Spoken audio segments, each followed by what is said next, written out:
तो हेलो दोस्तों आज हम वी बॉडमास का रूल सीखेंगे। ठीक है, तो आप देखो कि यहाँ पे हमें जो वी की मीनिंग है वो दी गई है, विनिकुलम होता है। ठीक है, जो कि हमारा जो बार ब्रैकेट होता है वो होता है। ठीक है, उसके बाद जो बी यानी ब्रैकेट यानी हमें बिग जो है बड़े वाले ब्रैकेट की बात करी जा रही है, इस जो है ठीक है उससे जस्ट छोटे ब्रैकेट की बात करी जा रही है, करली ब्रैकेट की, और यह है स्मॉल ब्रैकेट।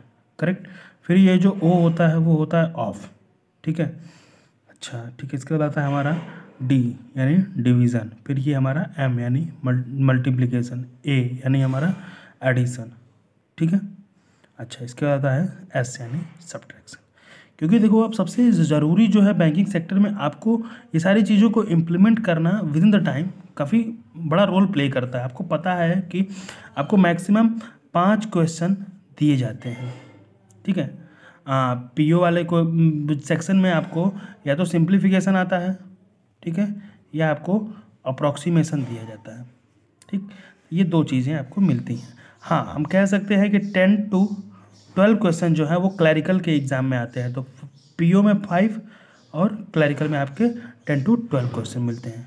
ठीक है, तो चलो हमें इसको सॉल्व करने के दो अप्रोच देखेंगे।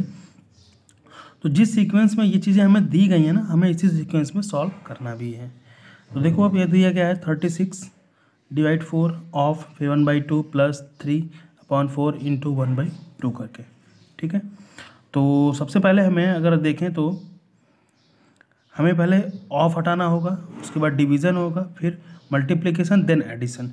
तो हम क्या करेंगे, लिखेंगे 36 डिवाइडेड 4 इंटू ऑफ यानी मल्टीप्लाई प्लस 3/4 इंटू 1/2। क्लियर है। अच्छा, इसके बाद हमें डिवीज़न का साइन वो देखना होगा। तो देखो आप सबसे पहले आप यहाँ पे इसको सॉल्व कर लो। ठीक है, ये कितना आ जाएगा, 2 आ जाएगा।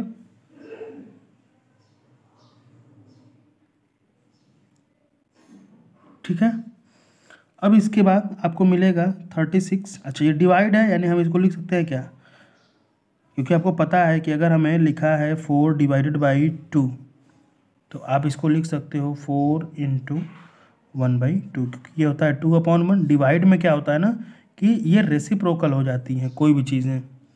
ठीक है, तो आप इसको इस तरीके से लिख सकते हो प्लस 3/4 इंटू 1/2। करेक्ट। अब यहाँ से आप देखो ये 2 से कैंसिल हो जाएगा, कितना आ जाएगा 18।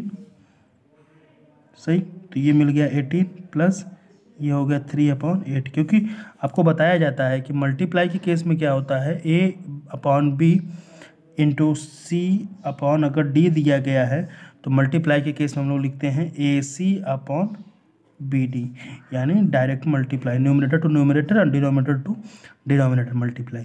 क्लियर है। तो बस आप इसको लिख सकते हो 18 whole 3/8 is the your answer. समझ में आया। नेक्स्ट बात करते हैं एग्जाम्पल की। अब यहाँ देखेंगे, देखो सबसे पहली बात दी गई है बार ब्रैकेट की। ठीक है, 4 - 3 पर बार ब्रैकेट दिया गया। तो सबसे पहले हम इसको हटाएंगे। देखो अब इसको सॉल्व करने का तरीका क्या है ना कि आप इसी को सॉल्व कर लो। ठीक है, तो ये हमें मिलेगा 7 माइनस ये हो जाएगा 5 माइनस करली ब्रैकेट 6 - 5। ठीक है, ये ब्रैकेट हमारा छोटा लग जाएगा, स्मॉल ब्रैकेट।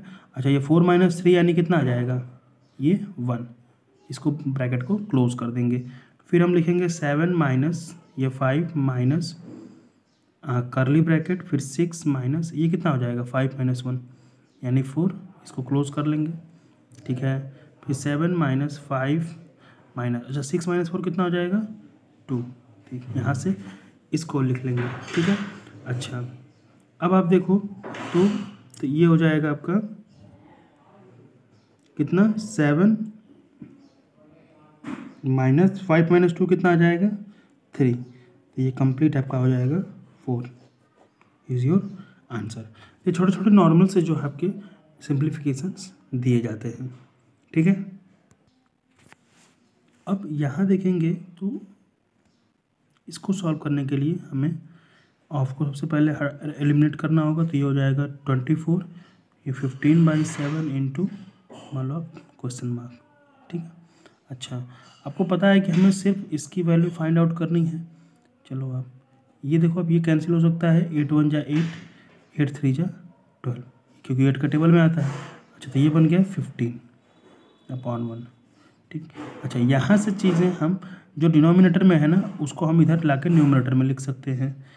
क्रॉस मल्टीप्लाई इसी को तो बोलते हैं। जैसे आपको दिया जाता है A/B बराबर C/D, तो अब लिख क्या सकते हो ऐसे क्रॉस करके कि AD बराबर BC करके।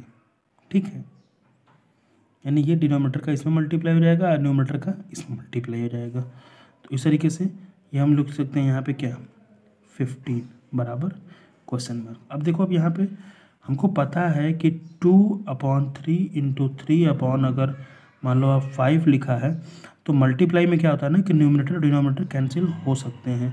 तो उस तरीके से ये भी देखो आप, ये डिनोमिनेटर अगर इक्वल है तो कैंसिल हो जाएंगे, और ये आपका यहाँ पे मिल जाएगा आपको 1 और यहाँ पे आ जाएगा 1। तो 7 का 1 में मल्टीप्लाई 7, ये 1 का 1 में मल्टीप्लाई यानी 1 ही रहेगा। तो ये हमें एग्जैक्ट आंसर मिल जाएगा क्या 7। ठीक है, तो इस तरीके के छोटे छोटे कॉन्सेप्ट्स को हम लोग इस वीडियो में डिस्कस करें। चलो मिलते हैं नेक्स्ट वीडियो में, तब तक के लिए धन्यवाद। चैनल को सब्सक्राइब कर लें, वीडियो को लाइक करना ना भूलें।